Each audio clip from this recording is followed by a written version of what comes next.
Ladies and gentlemen, politics is a very interesting game. And politics is also a very dirty game. And personally, that's why I love politics. Yesterday, William Ruto, the President of the Republic of Kenya, made changes to his government. William Ruto appointed William Kabogo, Mutai Kagwe, and Lee Kinyanjui, who are close allies of Uhuru Kenyatta, to the government. Who would have imagined that before the end of 2024, Uhuru Kenyatta's allies were going to join the government? Who would have imagined?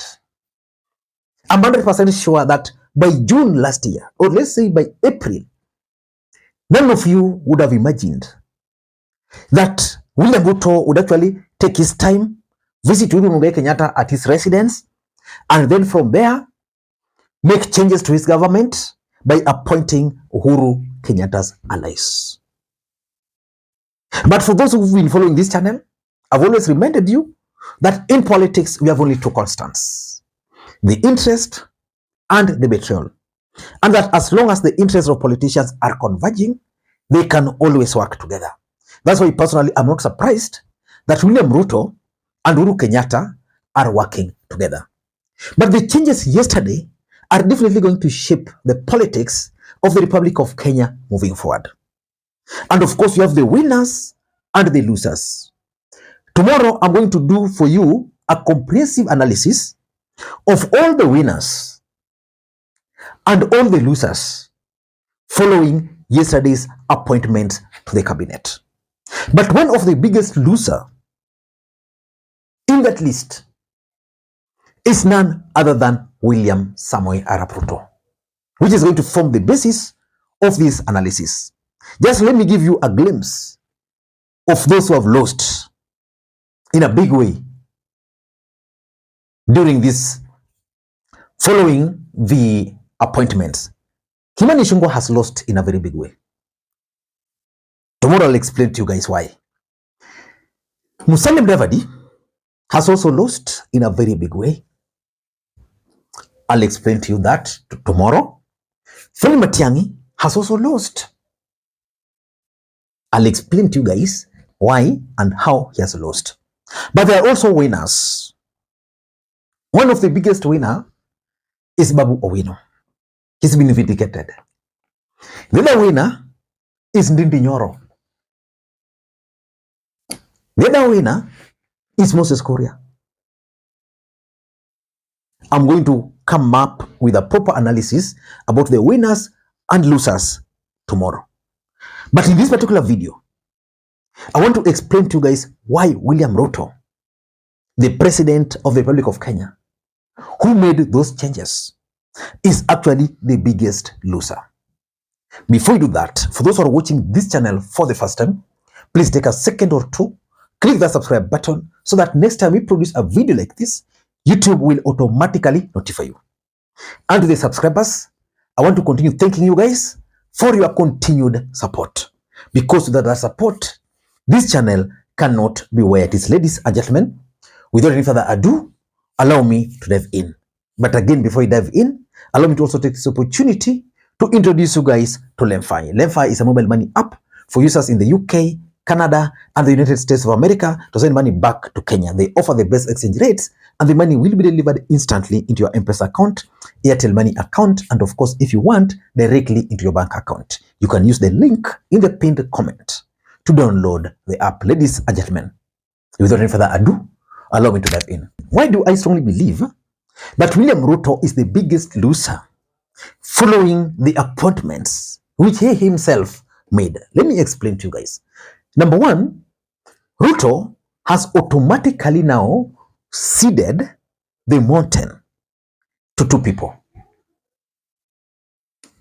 Rigathi Gachagua and Uhuru Kenyatta.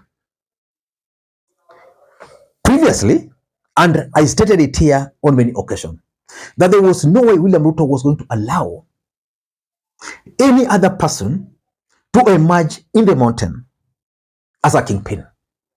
Because in the last election, William Ruto alipanga the mountain. In fact, he didn't just do it in 2022. He started scheming for the mountain in 2017.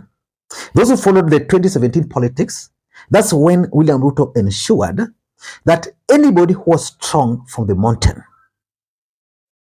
was kicked out. That's where someone like Kabogo lost his seat to Waititu. People like Kabando wa Kabando were locked out because he knew what he was doing. But by agreeing to appoint Uhuru Kenyatta's allies to his cabinet, and the other faction have already gone with Rigathi Gachagua, it means in the mountain, we are only going to have two factions. You are either pro Uhuru or pro Rigathi. William Ruto is not going to be a factor there. At some point, William Ruto even tried, as part of his strategy, to block the emergence of another leader from the mountain. He even went as far as trying forceful takeover of Jubilee Party. Then he goes now to beg for Uhuru Kenyatta. And we are here. We are now here. The biggest loser is Ruto because he has now lost control of the mountain completely. Which means, if, for example, Rigathi Gachagua to decide to run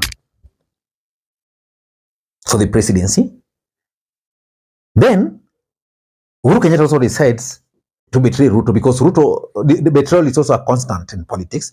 Then Uhuru also decides to betray Ruto and support Sheikh Kalonzo as part of his revenge. Ruto will not have a chance in the mountain. Because, for example, his team that is led by Kimani Ichung'wah are going to be affected in a very big way, negatively. So that's number one. Number two, by making those appointments, William Ruto has lost the hustler narrative completely. William Ruto projected himself as a chicken seller who was competing against the sons of another former president, that is Gideon Moi, and the son of a former vice president. He branded them successfully, the hustlers versus the dynasties. If you look at the appointment, and I hope you guys are following whatever I keep on telling you, when Uhuru met with Ruto, I remember telling you that one of the reasons why they met was because Uhuru wanted Gideon Moi to be brought on board. That is the Moi family. And Lee Kinyanjui, in my view, is the face of Gideon Moi and the Moi family in government today. But the truth of the matter is that by bringing Raila Odinga, asking him to bring his people, Uhuru Kenyatta to bring his people, those are dynasties, it's not working with them. These guys have also brought their people. Uhuru has brought Lee Kinyanjui, History Stone. Mutahi Kagwe is married to the daughter of John Michuki, right? So you can get that link. William Kabogo is a known billionaire from Kiambu. There's no face of a hustler. So I'm 100% sure that in 2027, there's no way William Ruto will go out there and tell Kenyans about the dynasties and the narrative and the hustlers. He has lost that. And that's actually what propelled him to the presidency in the last election.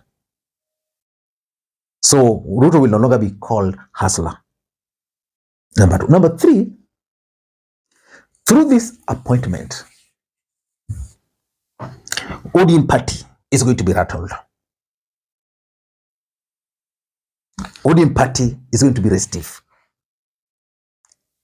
Because within ODM party, there is that feeling that the entry of Uhuru Kenyatta is going to affect Raila Odinga and his powers within the government.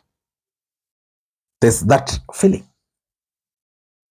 So by embracing Uhuru, it means ODM party can decide now to go back to the drawing board. They might be forced back to the drawing board And going back to the drawing board would only mean that they're either going to decide to support Ruto, they are going to decide to offer a presidential candidate, or to join another coalition. Or if they're planning to even fold and work on a single party because of their brand visibility, ODM will not do that. So in short, the appointment of Uhuru Kenyatta's allies into the cabinet is going to force ODM party back to the drawing board. And for me, with the main aim of sponsoring a presidential candidate in 2027. Ladies and gentlemen, lastly, by William Ruto allowing Uhuru Kenyatta into his government, what is he doing? He's giving space for another leader to emerge in the mountain. Because we're going to have two competing forces in the mountain, that of Uhuru and Rigathi. You won't be surprised that someone like Ndindi Nyoro might just decide, someone like Moses Kuria might just decide kuponyoka. And of course, even within Uhuru faction, one of those three individuals can actually emerge. Mutahi Kagwe can emerge. William Kabogo is being given a platform. Yeah? So one of them can actually emerge. And let me also tell you how William Ruto has lost. In politics, I've always told you that it's a perceptional game. What people perceive. The fact that William Ruto went and brought on board ODM experts to support him, it meant something was not right. Now we are seeing William Ruto going and bringing on board Uhuru Kenyatta's allies. So it means something was not right for them. So it's being perceived that either William Ruto is in panic mode. If not in panic mode, then William Ruto is not very sure of what he's doing. So he had to reach out to Raila and Uhuru. For example, if you look at the person who has been, Nderitu Muriithi, who has been appointed to chair the KRA board, that's going to be a very serious position. So in short, William Ruto has ceded control of the treasury because the current